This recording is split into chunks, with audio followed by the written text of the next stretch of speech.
Pelatih Timnas, John Herdman, incar 3-5 pemain keturunan kualitas grade A demi bersaing di level dunia.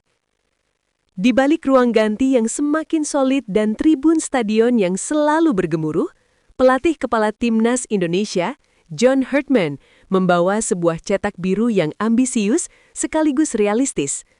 Dalam diskusi mendalam mengenai masa depan sepak bola Indonesia, pelatih yang dikenal dengan pendekatan sains olahraga ini menegaskan bahwa perjalanan skuad Garuda baru saja dimulai. Namun, Herdman memberikan catatan tebal. Untuk benar-benar bisa menantang tim-tim dari eselon atas Eropa, Indonesia masih membutuhkan 3 hingga 5 pemain keturunan kategori grade A untuk menyempurnakan kepingan taktiknya. Mendefinisikan grade A dalam standar Herdman. Dalam dunia sepak bola, istilah grade A seringkali menjadi perdebatan. Namun bagi Herdman, kriterianya sangat spesifik dan terukur secara data. Pemain yang dimaksud bukanlah mereka yang sekedar bermain di luar negeri, melainkan mereka yang menjadi pilar di kompetisi kasta tertinggi Eropa atau top 5 leagues. Sepak bola internasional tingkat tinggi adalah tentang detail kecil. Kita berbicara tentang sepersekian detik dalam mengambil keputusan. Pemain yang berkompetisi di level tertinggi Eropa memiliki sirkuit saraf yang sudah terbiasa dengan tekanan tersebut, ujar Herdman. Herdman menginginkan pemain yang tidak perlu lagi beradaptasi dengan intensitas fisik, melainkan mereka yang datang untuk langsung menularkan standar profesionalisme tersebut kepada pemain lainnya. Analisis kebutuhan sektoral, di mana lubang tersebut? Mengapa angka 3-5? Secara realistis, Herdman melihat adanya kesenjangan di posisi-posisi sentral yang menjadi jantung permainan. Berdasarkan analisis performa dalam beberapa laga terakhir, berikut adalah sektor yang menjadi prioritas. 1. Lini serang, the elite poacher. Indonesia membutuhkan striker yang memiliki efisiensi konversi gol di atas rata-rata. Di level Eropa, 1 peluang harus menjadi 1 gol. 2. Jenderal tengah, the tempo regulator. Sosok gelandang yang mampu menahan bola di bawah tekanan high pressing tim Eropa dan mendikte kapan tim harus menyerang atau bertahan.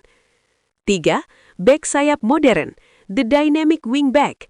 Pemain yang memiliki atribut fisik untuk melakukan sprint konstan selama 90 menit sekaligus memiliki kualitas crossing kelas dunia. Herdman sadar bahwa mendatangkan 3-5 pemain grade A bukanlah perkara mudah seperti membalikan telapak tangan. Ada tantangan besar yang menghadang.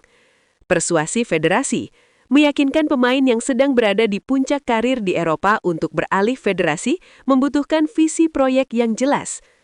Adaptasi kelembapan cuaca, pemain yang terbiasa dengan iklim dingin Eropa harus mampu menyesuaikan metabolisme tubuh dengan kelembapan tinggi di Asia Tenggara. Sinkronisasi taktik, menyatukan gaya bermain pemain impor dengan talenta lokal dalam waktu pemusatan latihan yang singkat. Bukan menyingkirkan, tapi mengakselerasi. Pernyataan Herdman ini sempat memicu kekhawatiran mengenai nasib talenta lokal. Namun, pelatih asal Inggris tersebut menepis anggapan itu dengan argumen yang sangat rasional. Pemain lokal adalah jiwa dari tim ini. Namun, untuk belajar berenang di samudra terdalam, Anda butuh instruktur yang sudah sering menaklukkan ombak besar. Pemain grade A ini adalah instruktur tersebut. Mereka akan mengangkat standar latihan, standar gizi, hingga mentalitas rekan setimnya. Menuju ranking 50 besar dunia. Target jangka panjang Herdman tidak main-main. Ia ingin membawa Indonesia menembus peringkat 50 besar FIFA. Dengan tambahan 3-5 pemain berkualitas dunia, ia meyakini Indonesia tidak akan lagi dianggap sebagai tim kuda hitam, melainkan tim yang disegani secara global. Kini bola panas berada di tangan PSSI untuk merespon permintaan sang pelatih. Apakah proyek ambisius ini akan mendapatkan dukungan penuh ataukah Garuda akan tetap terbang dengan sayap yang ada saat ini? Waktu yang akan menjawab. Jejak Manado di Serie A. Analisis mengapa Kenneth Taylor wajib masuk radar naturalisasi John Herdman dan PSSI. Tahun 2026 menjadi saksi sejarah baru bagi sepak bola Indonesia. Di bawah komando pelatih berpengalaman, John Herdman, standar timnas Indonesia telah bergeser. Kita tidak lagi hanya bicara tentang partisipasi, melainkan tentang dominasi. Namun, untuk mencapai level itu, kualitas individu pemain menjadi kunci utama. Di tengah proyek besar yang sedang diusung PSSI dan John Herdman, sebuah nama muncul dari pusat kota Roma, Kenneth Taylor. Pertanyaannya, benarkah ia memiliki keterikatan batin dengan Nusantara? Dan seberapa krusial perannya jika bergabung dalam proyek ambisius Herdman? Mari kita bedah identitasnya.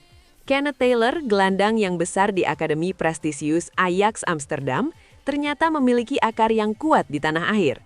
Fakta menunjukkan bahwa sang ibu berasal dari Manado, Sulawesi Utara.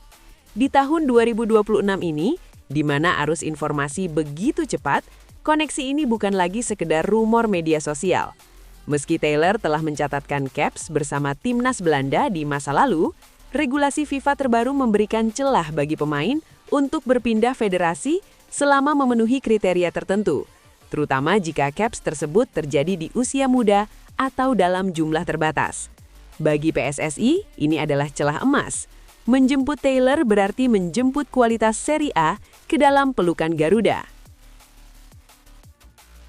Sejak kepindahannya ke Lazio pada bursa transfer Januari 2026, Taylor telah membuktikan bahwa ia mampu bertahan di salah satu liga paling taktis di dunia. Serie A Italia menuntut fisik yang prima dan kecerdasan posisi yang luar biasa. Di Lazio, Taylor berperan sebagai metronom. Ia adalah jembatan antara pertahanan dan penyerangan. Kemampuannya melakukan transisi cepat adalah apa yang selama ini dicari oleh John Herdman. Jika kita melihat bagaimana Jay Itzes, pemain Sassuolo, memberikan stabilitas di belakang, bayangkan apa yang bisa dilakukan Taylor di lini tengah untuk memanjakan penyerang seperti Mauro Zylstra di lini depan. John Herdman dikenal sebagai pelatih yang menyukai pemain hybrid, pemain yang bisa menyerang dan bertahan dengan intensitas yang sama tinggi. Ada 3 alasan teknis mengapa Taylor wajib masuk radar. 1. Level kekompetitifan. Taylor bermain melawan klub-klub elit Eropa setiap pekan. Mentalitas juara ini tidak bisa diajarkan, ia harus dirasakan. 2. Adaptabilitas taktis. Herdman sering mengubah formasi di tengah laga. Taylor dengan latar belakang Ajax-nya sangat cerdas dalam memahami peran taktis yang berbeda. 3. Faktor usia. Di tahun 2026, Taylor berada di usia emas. Ia bukan pemain yang datang untuk pensiun, melainkan pemain yang datang untuk memimpin Indonesia menuju Piala Dunia. Namun, jalan menuju naturalisasi Kenneth Taylor tidak akan semudah membalikan telapak tangan. PSSI harus menunjukkan keseriusan proyek jangka panjang mereka. Keberadaan pemain seperti Crescencio Summerfield dan Kenneth Taylor dalam radar menunjukkan bahwa Indonesia kini mengincar pemain kelas A, bukan lagi pemain kelas 2. John Herdman sudah memberikan sinyal bahwa ia ingin skuad terbaik. Kini tugas federasi adalah melakukan pendekatan personal yang meyakinkan. Bisakah kita melihat Taylor berseragam merah putih dalam waktu dekat? Hanya waktu yang bisa menjawab. Naturalisasi Kenneth Taylor bukan hanya soal menambah pemain keturunan. Ini adalah soal pernyataan sikap. Pernyataan bahwa Indonesia siap menantang dunia dengan pemain-pemain terbaik yang memiliki darah Nusantara. Jangan lupa untuk terus mengawal perkembangan ini. Bagaimana pendapat kalian? Apakah Taylor adalah pemain yang paling kita butuhkan saat ini? Tulis analisis kalian di kolom komentar.